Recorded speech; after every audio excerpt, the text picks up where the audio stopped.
ইলাহা ইল্লাল্লাহ লা ইলাহা ইল্লাল্লাহ লা ইলাহা ইল্লাল্লাহ লা ইলাহা ইল্লাল্লাহ লা ইলাহা ইল্লাল্লাহ মুহাম্মাদুর রাসূলুল্লাহ সাল্লাল্লাহু আলাইহি ওয়াসাল্লাম। বন্ধুরা, বাবা ইব্রাহিম আলাইহিস সালাম ছেলের কয়, আব্বা আজকে যে তুমি পাথর গরু ঢিল মারতেছো, নিচে আর আসে না। আল্লাহ বলে, জানায় দাও আমার কুদরতি হাত দিয়ে পাথর গরু সারা দুনিয়ায় পৌঁছায় দিতেছি। আরে ইসমাঈল, একটা ঘর বানাইলা, এই ঘরের মধ্যে মানুষ এসে ইবাদত করবে। তামাম দুনিয়া ব্যাপী যখন মানুষ ভরে যাবে, তখন সবাই তো এখানে আসতে পারবে না, সকল মানুষ কাবাতে আসা সম্ভব না। তখন দুনিয়ার বিভিন্ন জায়গায় ইবাদতের জায়গা লাগবে। আমি আল্লাহ আমার কুদরতি হাত দিয়া তামাম পৃথিবীর জায়গায় জায়গায় পাথরগুলো সেট করে দিলাম। কোনো না কোনো একদিন যখন লোকজন মানুষ হবে, ওই জায়গার মধ্যে কাবার মতো একটা ঘর হবে, যার নাম হবে মসজিদ। আল্লাহু আকবার। সেই মসজিদ থেকে মানুষ দূরে নিতে চায় একদল লোক, কোরআন থেকে মানুষকে দূরে নিতে চায়, বিভিন্ন ভাবে নিতে চায়। বন্ধুরা আমার, এজন্য আমার মুর্শিদ বলছে, কি বলছে? দুই বেলা জিকির, কোরআন তেলাওয়াত, দুই বেলা জিকির, কোরআন তেলাওয়াত, 5 ওয়াক্ত নামাজ, দুই বেলা জিকির, কোরআন তেলাওয়াত। বুকে হাত দিয়ে দাঁড়াইয়া বলেন তো, আজকে সকাল সন্ধ্যা দুই বেলা জিকির করছি, আমি বেশি দূরে যাব না ওয়াজ এখানে, কিন্তু পারবো না। বলবেন কেমনে? এটা পীর সাহেব দেয় নাই। এই জিকির, দুই বেলা জিকিরের কথা আমার আল্লাহ কোরআনে বলছে। দুই একটা দলিল, একটা একটা করে দলিল দেই। আল্লাহ বলেন, ইয়া আইয়ুহাল্লাযীনা আমানু, এ বিশ্বাসীগণ, যার বাংলা, হে বিশ্বাসীগণ, আমানুযকুরুল্লাহ যিকরান কাসীরা, তোমরা বেশি বেশি আমি আল্লাহ তাআলার জিকির করো, আমাকে ডাকো। কোন সময় ডাকবেন? বুকুরাতাও ওয়া আসীলা, সকাল এবং সন্ধ্যা। কোন সময়? সকাল এবং সন্ধ্যা। কে বলছে? কে বলছে? আল্লাহ বলছে। কারণ পিসাব যে বইলা দিছে, এর কি অপরাধ হয়েছে? আল্লাহ আরেক জায়গায় কয়, বিল আশিয়ি ওয়াল ইবকার, বিল আশিয়ি ওয়াল ইশরাক, বিল গুদুবি ওয়াল আসাল। প্রত্যেকটা এক একটা ভাষা আল্লাহ তাআলা বলছে। যেমন ধরেন এই ভাষাগুলো বললাম, প্রত্যেকটার বাংলা অর্থ হয়েছে সকাল সন্ধ্যা, সকাল সন্ধ্যা। এলাকা কি কয়? সকাল সন্ধ্যা কয়। কোন এলাকায় যাইয়া দেখেন সকাল কয় না, তারা কয় বেহানা। ইংরেজরা কি সকাল কয় বলেন তো? মর্নিং বলে। আরবি লোকেরা কি সকাল কয়? সকাল কয় না, কি কয়? সুবহান, ভালো করে বুঝে নিন। এই জন্য আল্লাহ তাআলা কোরআন এবং হাদিসের মধ্যে আসছে বিভিন্ন ভাষায় সকাল এবং সন্ধ্যা বান্দার একটু জিকির করি। বন্ধুরা আমার, 1 নাম্বার গেল। এই জিকিরটা কেমনে করবেন? যে আমার আগে বয়ান করলো, এই জিকির শিখা, জিকির কার জিকির? আল্লাহ জিকির। কার জিকির? কার জিকির? আল্লাহ জিকির। দেখেন, ক খ গ ঘ এগুলো আমরা 1 2 3 ABCD এগুলো আমরা স্কুল কলেজে যাই পড়ছি না? পড়ছি না এগুলো? এরে ভাই, সাধারণ একটা জিনিস। এখন আমি বাংলা লিখতে পারি, চিঠি লিখতে পারি, চিঠি লিখতে পারি, পারি না? চিঠি লেখা পারে দেখেছে। আগের দিন মানুষ চিঠি লিখতো, এখন তো আর চিঠি সিস্টেম নাই। আছে এখন চিঠির সিস্টেম নাই। চিঠি নিয়ে একজনে গান বানাইছে, ওই চিঠি লিখেছে বউ আমার ভাঙ্গা ভাঙ্গা হাতে। এটা অনেক পুরানা গান, মানে বিদেশ থাকে তো, বউ বেশি শিক্ষিত না, একদম একদম করে চিঠি একটা লেখা বানাইছে। এখন তো আর সে চিঠি জমানা নাই। দোস্ত আমার, এই সাধারণ একটা বিষয় আপনাকে জানতে যদি লাগে, আপনি আল্লাহরে ডাকবেন আরবি বিদ্যা দিয়া, আরবি দিয়া। বাংলা আল্লাহ ডাক আসেনি, ডাকগুলো আল্লাহ শিখাই দিছে। আল্লাহ আল্লাহর নাম, রহমান আল্লাহর নাম, রহিম আল্লাহর নাম, সুবহানাল্লাহ আল্লাহ তাআলার কথা, আলহামদুলিল্লাহ আল্লাহ তাআলার কথা। বাংলায় আপনি যত বলেন সওয়াব হবে না, ঠিক কিনা বলেন? আরবি যদি আপনি বলেন সওয়াব হবে। বিসমিল্লাহির রহমানির রহিম আরবিতে বললেন, 19টা অক্ষর আছে, এক একটা অক্ষরে 10টা করে সওয়াব হবে। সুবহানাল্লাহ।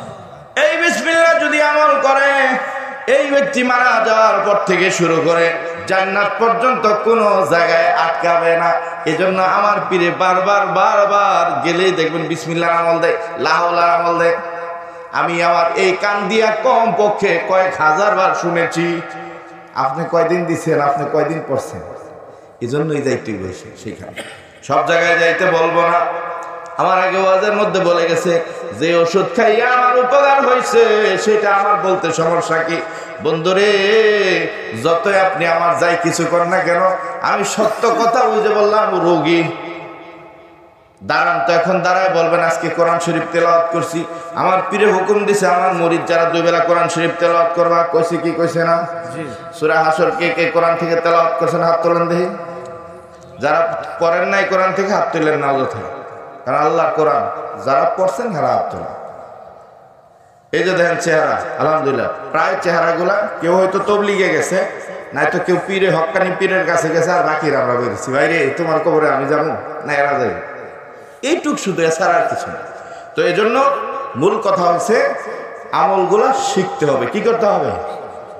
আমার কোরআন কি আপনি পড়ে দিবেন না আমার পীরে পড়ে দিবেন? পীরে বারবার বলতেছে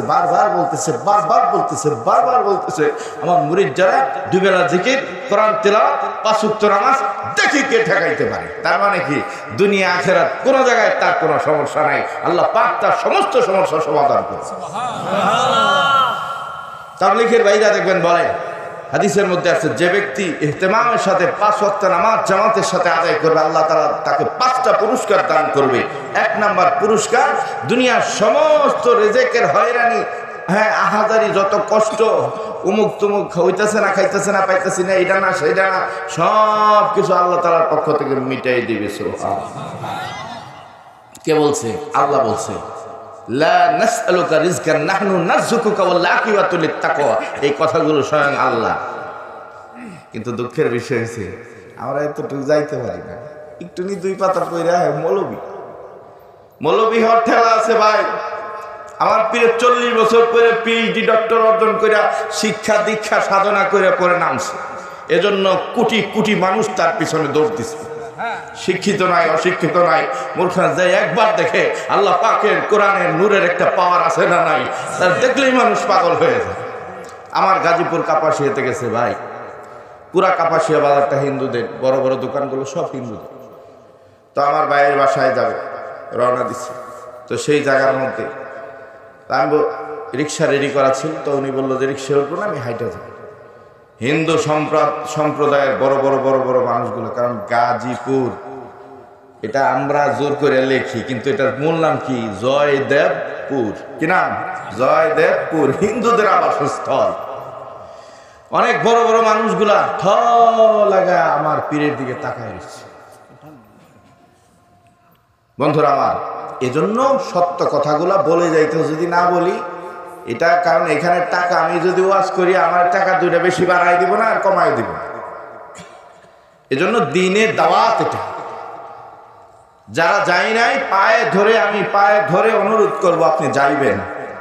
জীবনে বহুত জায়গায় গেছেন, হ্যাঁ আল্লাহ পাক সবার জ্ঞান দিছে, বিবেক দিছে। আমি কোনোদিন বলবো না আপনি মুরিদ হন, কারণ মুরিদ হওয়া বলতে আমরা বুঝি অনেক কিছু।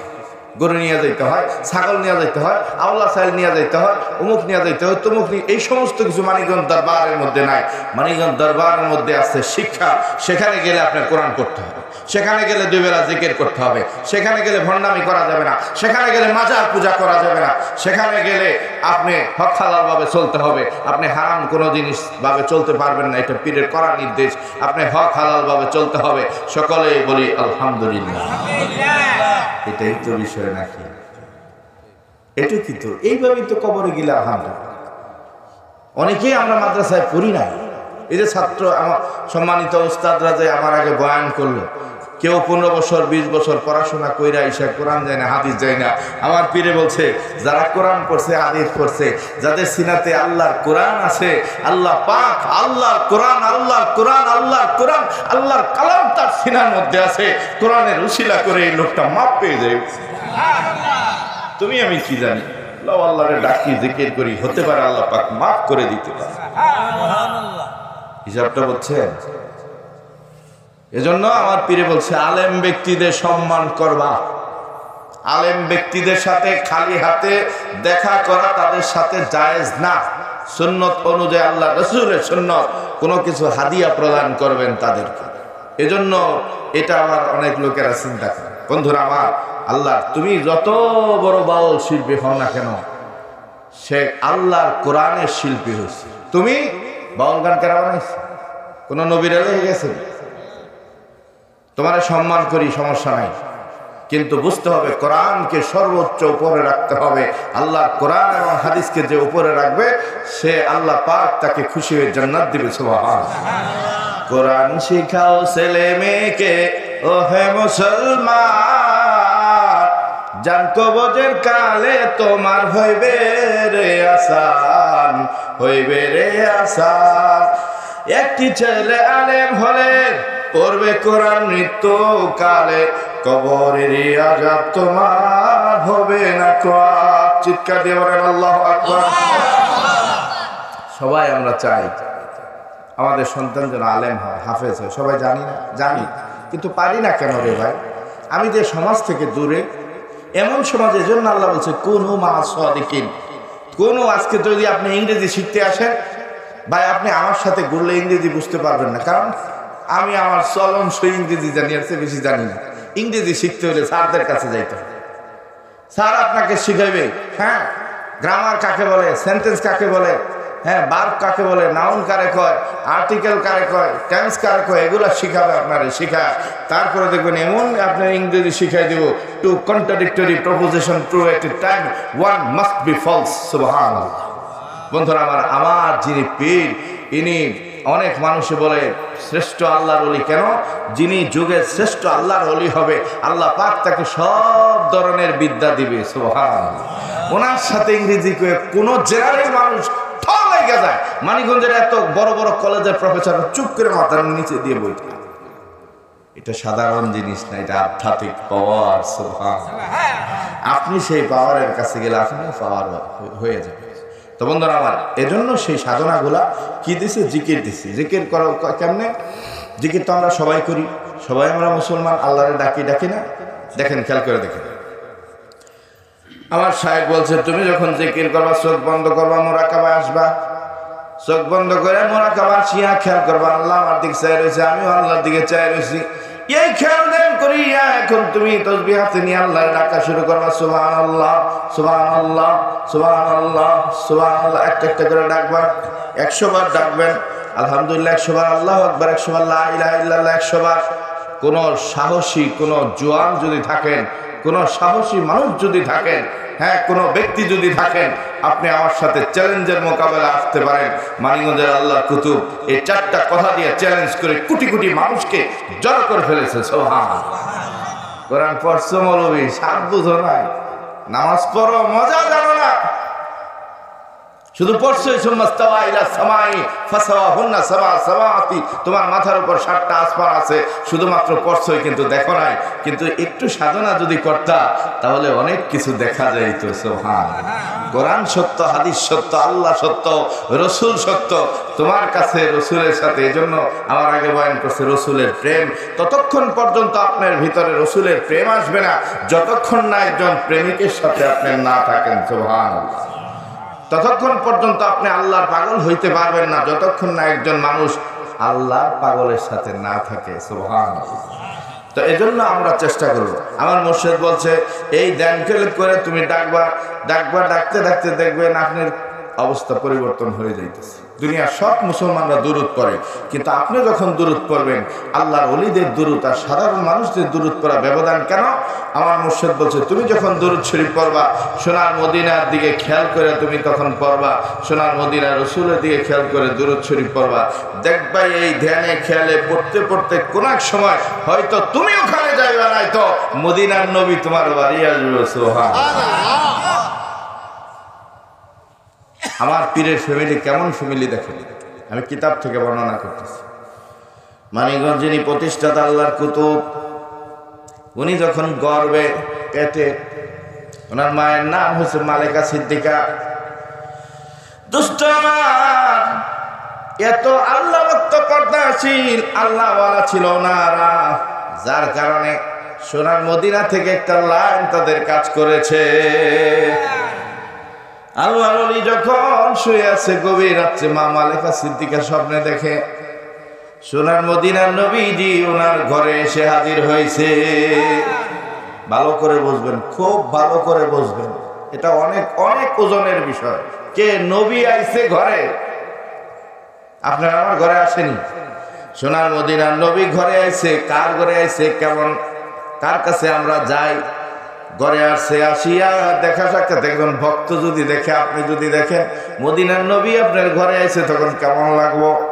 দেখা সাক্ষাৎ হইছে, নবী খালি হাতে আসে নাই, একটা ফুল হাতে নিয়ে আসছে। মা মালেকা সিদ্দিকার হাতে ফুলটা দিয়েছে, দেওয়ার সাথে সাথে ফুলটা হাতে নিছে। বন্ধুরে, আমাদের ধর্ম যখন মানুষ ফুল হাতে নেয় নাকের কাছে নিয়ে সঙ্গে, বন্ধুরে ওই ফুলটা হাতে নিয়ে নাকের কাছে শুনলেন।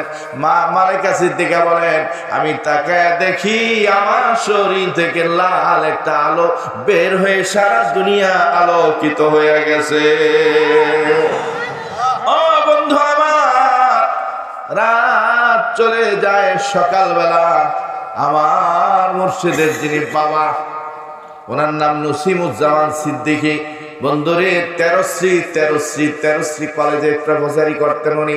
তেরোশ্রী কলেজের প্রফেসর ছিলেন, কিন্তু উর্দুতে উনি মহা একজন কবি ছিলেন, বড় মাপের একজন আলেম ছিলেন। উনার কাছে সকালবেলা বলতেছে, স্বামী গো, রাত্রিবেলা স্বপ্নে দেখছি মদিনার নবী আমাকে ঘরে আইছে। নসিমুজ্জামান সিদ্দিকী প্রফেসর মানুষ, আল্লাহওয়ালা মানুষ। উনি বলতেছে, তুমি মাত্র সংবাদ পাইছো, আমি বহুত আগে দেখেছি, আমার কাছে খবর আইছে তোমার ঘরে এমন একটা সন্তান জন্ম নিবে যার উসিলায় আমার ইসলামের হেদায়েতের কাজ হবে। বহুত আগে আমি খবর পাইছি। জোরে জোরে বলেন সুবহানাল্লাহ। আমরা এমন মসজিদের কাছে আমরা গেছি বন্ধুরা আমার। এজন্য আল্লাহর ওলিদের হিসাব কিতাব অনেক কথা আছে, সেগুলো বলা যাবে না, কারণ আমরা সাধারণ মানুষ বুঝবো না। এজন্য আমি ওদিকে যাব না, শুধু বলবো আল্লাহর ওলিরা যে আমলগুলা দেয় সে আমলগুলো আমরা করতে চাই, ঠিক কিনা বলেন? চলে আসলাম। সমস্ত পীর ওলি গাউস কুতুব সবার ঠিকানা কোথায়? সোনার মদিনা। এর চেয়ে বেশি ঠিকানা আছে? মদিনার চেয়ে বড় ঠিকানা আছে কি? হ্যাঁ, মদিনা আসছে আল্লাহর পাওয়ার হাউস, ওই জায়গা, ওখান থেকে সবকিছু ফয়সালা।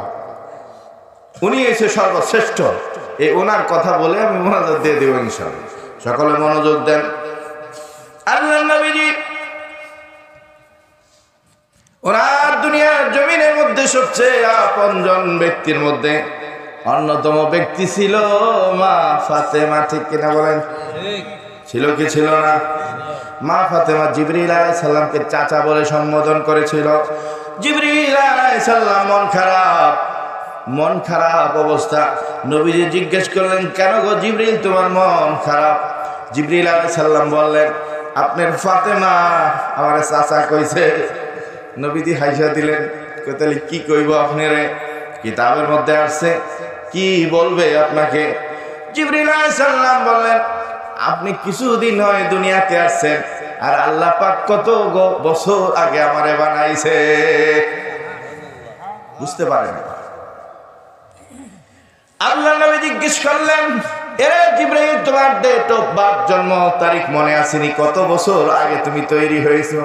জিবরাইল কয় হাজার হাজার। কয় কত বছর আগে? কয় হাজার হাজার বছর। কোন জায়গায় তোমার জন্ম হয়েছে? আমার জন্ম হয়েছে আসমানের মধ্যে। জন্মের পরে এমন কোন গুরুত্বপূর্ণ ঘটনা আছে কিনা? কয় হয়, এমন একটা জায়গায় জন্ম হয়েছিল, ওই জায়গার মধ্যে আল্লাহ পাক সুসজ্জিত ছিল, সবচেয়ে ইম্পর্টেন্ট একটা জিনিস ছিল, সেই জায়গার মধ্যে আল্লাহ পাক একটা ময়ূর বানায়া রাখছে। আল্লাহ নবী বললেন, জিবরিল ঠিক আছে, এই পর্যন্ত থাকো, ময়ূরের বর্ণনাটা আমি দেই। জিবরিল ব্যাকুল হয়ে যায়, আপনি কেমনে দিবেন? আমার সৃষ্টি আসমানে জন্ম। কয় জিবরাইল রে, ময়ূরটা দুনিয়ার ময়ূরের মতো না, ময়ূরের গলার মধ্যে একটা মালা ছিল। জিবরাইলের চোখ বড় বড় হয়ে যায়। আরে জিবরাইল, শুধু তাই না, ওই ময়ূরের দুই কানের মধ্যে দুইটা দুল ছিল, ঠিক কিনা কও? জিবরাইল কয় হ্যাঁ ঠিকই তো, আপনি কেমনে বলতেছেন? বন্ধুরা আমার, টোটাল বর্ণনা যখন দিল জিবরাইল অবাক হয়ে যায়। নবী বললেন, জিবরাইল ভাই, ওই ময়ূরটাই ছিলাম আমি, নবী মুহাম্মদ। এ জিবরাইল, তোরে বানানোর কোটি কোটি বছর আগে আল্লাহ আমারে তারা বানায় রাখছে, তারপরে আমাকে ময়ূর বানায় রাখছে। ময়ূরের গলায় যে মালা ছিল রে জিবরাইল, ওই মালাটাই আমার মেয়ে ফাতেমা। ফাতেমা, তোমার চাচা গেছে, খারাপ লাগে। দুই কানে দুইটা দুল ছিল আমার হাসান হোসাইন। বন্ধুরা